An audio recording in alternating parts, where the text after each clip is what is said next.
ನಮ್ಮ ಭಾರತದಲ್ಲಿ organic farming ಅಂದ್ರೆ ಸಾವಯವ ಕೃಷಿ ಇಷ್ಟೊಂದು ದೊಡ್ಡದಾಗಿ ಹೇಗೆ ಬೆಳೀತಿದೆ ಅಂತ ಯಾವತ್ತಾದ್ರೂ ಯೋಚನೆ ಮಾಡಿದಿರಾ? ಇದು ಸುಮ್ನೆ ಒಂದು ಟ್ರೆಂಡ್ ಅನ್ಕೋಬೇಡಿ, ಇದೊಂದು ದೊಡ್ಡ ಕ್ರಾಂತಿನೇ ನಡೀತಿದೆ.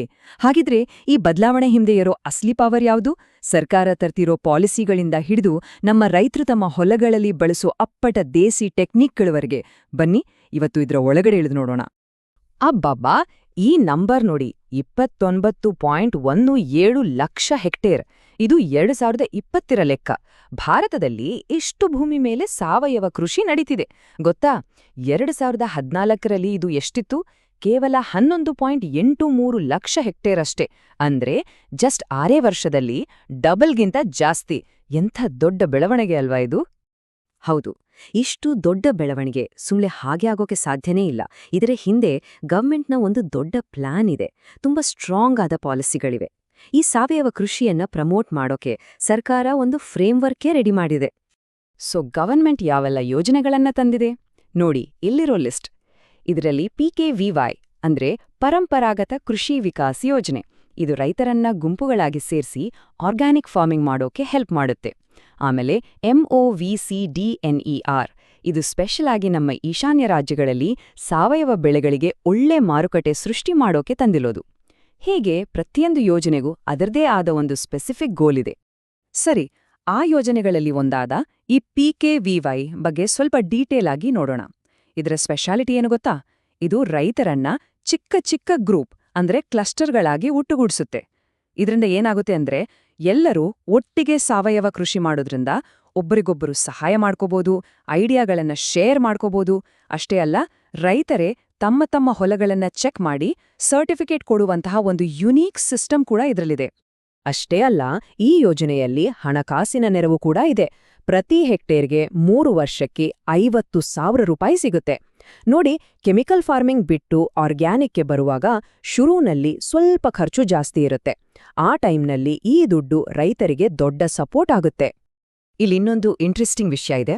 50,000 ರೂಪಾಯಿಯಲ್ಲಿ 31,000 ರೂಪಾಯಿ ಅಂದ್ರೆ 62%ಗಿಂತ ಹೆಚ್ಚು ದುಡ್ಡು ಡೈರೆಕ್ಟ್ ಆಗಿ ರೈತರ ಕೈಗೆ ಹೋಗುತ್ತೆ. ಅದಕ್ಕೆ ಸಾವಯವ ಗೊಬ್ಬರ, ಬೀಜ, ಈ ಥರದ ವಸ್ತುಗಳನ್ನ ತಗೊಳ್ಳೋಕೆ. ಇದು ನಿಜವಾಗ್ಲೂ ರೈತರಿಗೆ ತಮ್ಮ ಭೂಮಿ ಮೇಲೆ ಇನ್ವೆಸ್ಟ್ ಮಾಡೋಕೆ ಒಂದು ಡೈರೆಕ್ಟ್ ಎನ್ಕರೇಜ್ಮೆಂಟ್ ಇದ್ದಾಗೆ. ಸರಿ, ಇಲ್ಲಿಯವರೆಗೂ ಗವರ್ಮೆಂಟ್ ಪಾಲಿಸಿಗಳ ಬಗ್ಗೆ ಮಾತಾಡಿದ್ವಿ. ಈಗ ಬನ್ನಿ ನೇರವಾಗಿ ಹೊಲಕ್ಕೆ ಹೋಗೋಣ. ನಮ್ಮ ರೈತರು ಅಲ್ಲಿ ಏನೆಲ್ಲ ಅದ್ಭುತವಾದ ನಮ್ಮ ಹಿರಿಯರು ಹೇಳಿಕೊಟ್ಟ ವಿಧಾನಗಳನ್ನ ಬಳಸ್ತಿದ್ದಾರೆ ಅಂತ ನೋಡೋಣ. ಖಂಡಿತ ಇದು ತುಂಬಾ ಇಂಟ್ರೆಸ್ಟಿಂಗ್. ಹಾಗಿದ್ರೆ ಒಬ್ಬ ಸಾವಯವ ರೈತನ ಟೂಲ್ ಕಿಟ್ನಲ್ಲಿ ಏನೆಲ್ಲ ಇರುತ್ತೆ? ಕೆಮಿಕಲ್ ಸ್ಪ್ರೇಗಳ ಬದಲು ಅವರು ಏನ್ ಬಳಸ್ತಾರೆ? ಅವರೇ ಸ್ವತಃ ತಯಾರಿಸ್ಕೊಳ್ಳುವ ಸೀಕ್ರೆಟ್ ರೆಸಿಪಿಗಳು ಯಾವು? ಬನ್ನಿ ತಿಳ್ಕೊಳ್ಳೋಣ. ಇಲ್ಲಿ ನೋಡಿ, ಪಂಚಗವ್ಯ. ಇದರ ಹೆಸರಲ್ಲೇ ಇದೆ. ಪಂಚ ಅಂದ್ರೆ 5, ಗವ್ಯ ಅಂದ್ರೆ ಹಸುವಿನಿಂದ ಬರೋದು. ಹಸುವಿನ ಸಗಣಿ, ಗಂಜಲ, ಹಾಲು, ಮೊಸರು, ತುಪ್ಪ, ಈ 5 ಬಳಸಿ ಇದನ್ನ ಮಾಡ್ತಾರೆ. ಇದನ್ನ ತಯಾರಿಸೋದು ಒಂದ್ ರೀತಿ ಕಲೆ ಇದ್ದಾಗೆ. ಇದು ಗಿಡಗಳಿಗೆ ನ್ಯೂಟ್ರಿಷನ್ ಕೊಡುತ್ತೆ. ಅಷ್ಟೇ ಅಲ್ಲ, ರೋಗಗಳಿಂದನೂ ಕಾಪಾಡುತ್ತೆ. ಇದು ನಮ್ಮ ಸಾವಯವ ಕೃಷಿಯ ಒಂದು ಸೂಪರ್ ವೆಪನ್ ಇದ್ದಾಗೆ. ಆದ್ರೆ ಪಂಚಗವ್ಯ ಒಂದೇ ಅಲ್ಲ. ಇದು ಜಸ್ಟ್ ಒಂದು ಉದಾಹರಣೆ ಅಷ್ಟೇ. ಫಿಶ್ ಅಮಿನೋ ಆಸಿಡ್, ಜೀವಾಮೃತ, ಬೀಜಾಮೃತ, ಅಮೃತ ದ್ರಾವಣ, ಲಿಸ್ಟ್ ದೊಡ್ಡದಿದೆ. ರೈತರು ತಮ್ಮ ಸುತ್ತಮುತ್ತ ಸಿಗುವ ವಸ್ತುಗಳನ್ನೇ ಬಳಸಿ ಇಂಥ ಪವರ್ಫುಲ್ ಮಿಶ್ರಣಗಳನ್ನ ಮಾಡ್ತಾರೆ. ಇದು ನಮ್ಮ ರೈತರ ನಾಲೆಜ್ಗೆ, ಅವರ ಕ್ರಿಯೇಟಿವಿಟಿಗೆ ಒಂದು ಬೆಸ್ಟ್ ಎಕ್ಸಾಂಪಲ್. ಓಕೆ, ನಮ್ಮ ಹಿರಿಯರು ಹೇಳ್ಕೊಟ್ಟ ಈ ಪದ್ಧತಿಗಳೆಲ್ಲ ಸರಿ. ಆದ್ರೆ ಇದರ ಹಿಂದೆ ಏನಾದ್ರೂ ಸೈನ್ಸ್ ಇದೆಯಾ ಅಥವಾ ಸುಮ್ನೆ ನಂಬಿಕೆನಾ? ಈ ದೇಸಿ ಜ್ಞಾನವನ್ನ ಮಾಡ್ರನ್ ಸೈನ್ಸ್ ಯಾವ ರೀತಿ ನೋಡುತ್ತೆ?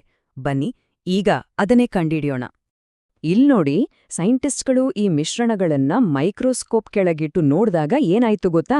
ಇವು ಲಕ್ಷಾಂತರ ಒಳ್ಳೆ ಬ್ಯಾಕ್ಟೀರಿಯಾ, ಫಂಗಸ್, ಈ ಥರದ ಸೂಕ್ಷ್ಮಜೀವಿಗಳಿಂದ ತುಂಬಿ ಹೋಗಿದ್ವು. ಇವು ಮಣ್ಣನ್ನ ಜೀವಂತವಾಗಿಡೋಕೆ, ಫಲವತ್ತಾಗಿ ಮಾಡೋಕೆ ತುಂಬಾನೇ ಇಂಪಾರ್ಟೆಂಟ್. ಸೊ ಇದು ಸೈಂಟಿಫಿಕ್ ಆಗಿ ಪ್ರೂವ್ ಆಗಿದೆ. ಇನ್ನು 2ನೇ ಸೈಂಟಿಫಿಕ್ ಪ್ರೂಫ್ ಇಲ್ಲಿದೆ. ಈ ದ್ರಾವಣಗಳಲ್ಲಿ ಬರೀ ಸೂಕ್ಷ್ಮಜೀವಿಗಳು ಮಾತ್ರ ಇಲ್ಲ. ಗಿಡಗಳು ಚೆನ್ನಾಗಿ ಬೆಳೆಯೋಕೆ ಬೇಕಾದ ಐರನ್, ಜಿಂಕ್, ಮ್ಯಾಂಗನೀಸ್, ಈ ಥರದ ಮೈಕ್ರೋನ್ಯೂಟ್ರಿಯೆಂಟ್ಸ್ ಕೂಡ ಇದರಲ್ಲಿವೆ. ಅಂದ್ರೆ ಗಿಡಗಳಿಗೆ ಬೇಕಾದ ಒಂದು ಕಂಪ್ಲೀಟ್ ಫುಡ್ ಪ್ಯಾಕೇಜ್ ಇದು. ಓಕೆ, ಸೈನ್ಸ್ ಇದೆ, ಗವರ್ಮೆಂಟ್ ಸಪೋರ್ಟ್ ಇದೆ, ಎಲ್ಲವೂ ಸರಿ. ಆದ್ರೆ ಅಲ್ಟಿಮೇಟ್ ಪ್ರಶ್ನೆ ಏನು ಅಂದ್ರೆ, ಇದೆಲ್ಲ ನಿಜವಾಗ್ಲೂ ವರ್ಕ್ ಆಗುತ್ತಾ? ರೈತರಿಗೆ ಇದರಿಂದ ಲಾಭ ಇದೆಯಾ? ಫೀಲ್ಡ್ನಲ್ಲಿ ಇದರ ರಿಸಲ್ಟ್ ಹೇಗಿದೆ? ಬನ್ನಿ, ನೇರವಾಗಿ ರೈತರ ಮಾತುಗಳನ್ನೇ ಕೇಳೋಣ. ತಮಿಳುನಾಡಿನ ಪುಲಿಯಂಗುಡಿ ಗ್ರಾಮದ ರೈತ ಶ್ರೀ ವಿ ಆಂಟೋನಿಸ್ಸಾಮಿಯ ಅವರ ಅನುಭವವನ್ನೇ ನೋಡೋಣ. ಅವ್ರು ಹೇಳ್ತಾರೆ, ನಾನು ಸಾವಯವ ಭತ್ತದ ಕೃಷಿ ತಂತ್ರಜ್ಞಾನಗಳನ್ನು ಅಳವಡಿಸಿಕೊಂಡೆ, ಯಾವುದೇ ಸಸ್ಯ ಸಂರಕ್ಷಣೆಯ ಅಗತ್ಯವೇ ಬರಲಿಲ್ಲ. ಅಂದ್ರೆ ಕೀಟನಾಶಕಗಳಿಗೆ ಖರ್ಚು ಮಾಡಿದ ದುಡ್ಡು ಪೂರ್ತಿ ಉಳಿತುವಂತ. ಅವರ ಮಾತು ಅಷ್ಟೇ ಅಲ್ಲ, ರಿಸಲ್ಟ್ ಕೂಡ ನೋಡಿ. ಒಂದೇ ಹೆಕ್ಟೇರ್ನಲ್ಲಿ 9.25 ಟನ್ ಭತ್ತ ಬೆಳೆದಿದ್ದಾರೆ, ಅದು ಕೂಡ ಸಾವಯವ ವಿಧಾನದಲ್ಲಿ. ಅಂದ್ರೆ ಕಡಿಮೆ ಖರ್ಚಿನಲ್ಲಿ ಒಳ್ಳೆ ಇಳುವರಿ. ಇದಕ್ಕಿಂತ ಏನ್ಬೇಕು? ಹಾಗಿದ್ರೆ ಇದರ ಎಕನಾಮಿಕ್ಸ್ ಹೇಗೆ ಕೆಲಸ ಮಾಡುತ್ತೆ ನೋಡಿ.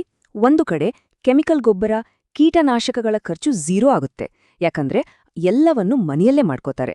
ಇನ್ನೊಂದು ಕಡೆ ಸಾವಯವ ಬೆಳೆಗೆ ಮಾರ್ಕೆಟ್ನಲ್ಲಿ ಬೆಲೆನೂ ಜಾಸ್ತಿ ಸಿಗುತ್ತೆ. ಸೊ ಖರ್ಚು ಕಡಿಮೆ, ಆದಾಯ ಜಾಸ್ತಿ. ಇದು ರೈತರಿಗೆ ಆರ್ಥಿಕವಾಗಿ ದೊಡ್ಡ ಶಕ್ತಿ ಕೊಡುತ್ತೆ. ಸರಿ, ನಮ್ಮ ದೇಶದ ಕಥೆ ನೋಡಿದ್ವಿ. ಈಗ ಸ್ವಲ್ಪ ಝೂಮ್ ಔಟ್ ಮಾಡಿ ಇಡೀ ಪ್ರಪಂಚದ ಜೊತೆ ಕಂಪೇರ್ ಮಾಡಿದ್ರೆ ಭಾರತದ ಈ ಆರ್ಗ್ಯಾನಿಕ್ ಮೂವ್ಮೆಂಟ್ ಎಲ್ಲಿದೆ? ಇದ್ರ ಫ್ಯೂಚರ್ ಏನು? ಬನ್ನಿ ನೋಡೋಣ. ಈ ಚಾರ್ಟ್ ಗಮನಿಸಿ. ಸರ್ಟಿಫೈಡ್ ಆರ್ಗ್ಯಾನಿಕ್ ಲ್ಯಾಂಡ್ ವಿಚಾರದಲ್ಲಿ ಭಾರತ ಜಗತ್ತಿನಲ್ಲಿ 9ನೇ ಸ್ಥಾನದಲ್ಲಿದೆ. ನಾವು ಆಲ್ರೆಡಿ ದೊಡ್ಡ ಸಾಧನೆ ಮಾಡಿದಿವಿ. ಆದ್ರೆ ಚೀನಾ, ಯುಎಸ್ಎನಂತಹ ದೇಶಗಳನ್ನ ನೋಡಿದ್ರೆ ನಾವು ಇನ್ನು ಮುಂದೆ ಹೋಗೋಕೆ ಎಷ್ಟು ದೊಡ್ಡ ಅವಕಾಶ ಇದೆ ಅನ್ನೋದು ಕೂಡ ಗೊತ್ತಾಗತ್ತೆ. ಹಾಗಾಗಿಯೇ ಸರ್ಕಾರದ ಮುಂದಿನ ಗುರಿ ಕೂಡ ದೊಡ್ಡದಿದೆ. 2024ರಷ್ಟರಲ್ಲಿ ಇನ್ನೂ 20 ಲಕ್ಷ ಹೆಕ್ಟೇರ್ ಭೂಮಿಯನ್ನ ಸಾವಯವ ಕೃಷಿಗೆ ತರುವ ಗುರಿ ಇಟ್ಕೊಂಡಿದೆ. ಈ ಸುಸ್ಥಿರ ಕೃಷಿಯನ್ನ ಇನ್ನಷ್ಟು ವಿಸ್ತರಿಸೋಕೆ ಗವರ್ಮೆಂಟ್ ಎಷ್ಟು ಕಮಿಟೆಡ್ ಆಗಿದೆ ಅನ್ನೋದು ಇದರಿಂದ ಸ್ಪಷ್ಟವಾಗುತ್ತೆ. ಹಾಗಿದ್ರೆ ಕೊನೆಯದಾಗಿ ಒಂದು ಪ್ರಶ್ನೆ. ಒಂದು ಕಡೆ ಗವರ್ಮೆಂಟ್ ಪಾಲಿಸಿ, ಇನ್ನೊಂದು ಕಡೆ ನಮ್ಮ ರೈತರ ಹಿರಿಯರ ಜ್ಞಾನ, ಮತ್ತೊಂದು ಕಡೆ ಮಾಡರ್ನ್ ಸೈನ್ಸ್. ಈ ಮೂರೂ ಸೇರಿದ್ರೆ ಭಾರತವನ್ನ ಸುಸ್ಥಿರ ಕೃಷಿಯಲ್ಲಿ ಜಗತ್ತಿಗೆ ಲೀಡರ್ ಮಾಡೋಕೆ ಸಾಧ್ಯ ಇದೆಯಾ? ಈ ಸಾವಯವ ಕ್ರಾಂತಿಯ ನಿಜವಾದ ಶಕ್ತಿ ಎಷ್ಟಿರಬಹುದು? ಖಂಡಿತವಾಗಿಯೂ ಯೋಚನೆ ಮಾಡಬೇಕಾದ ವಿಚಾರ ಇದು.